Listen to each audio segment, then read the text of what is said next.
Bonjour, je m'appelle Anthony Marion, je suis formateur en UX, UI Design chez PopSchool depuis un peu plus de 3 ans maintenant. Mon poste consiste à être au plus près des apprenants, à pouvoir les accompagner, à pouvoir répondre à leurs attentes. Un formateur, c'est effectivement des compétences techniques, mais c'est aussi une approche humaine avant tout. C'est aussi ça qui m'a intéressé chez PopSchool à la base. C'est un métier très complet sur lequel il faut constamment se mettre à jour. Il faut faire énormément de veille technique, surtout dans le domaine du numérique.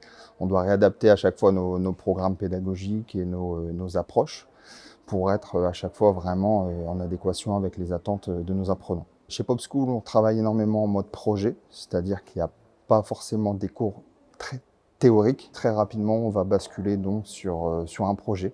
Donc, dans un premier temps, des projets dits fictifs avec des entreprises inventées, un cahier des charges. Et donc, les stagiaires vont travailler en groupe pour réaliser ce site internet. La force aussi de PopSchool, c'est qu'ensuite on bascule sur des projets réels.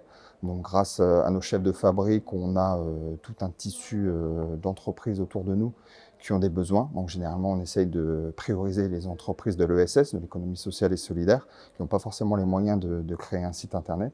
Ça permet à nos apprenants d'être en contact réel avec les clients et du coup, ça leur permet aussi d'alimenter leur portfolio avant même une première recherche de stage, puisque le portfolio est aussi un élément clé sur la formation WebUX, donc sur la formation UX, UI Design.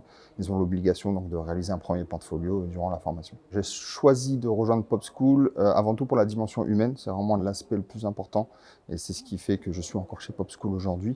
C'est parce qu'on met vraiment en priorité l'humain et l'apprenant.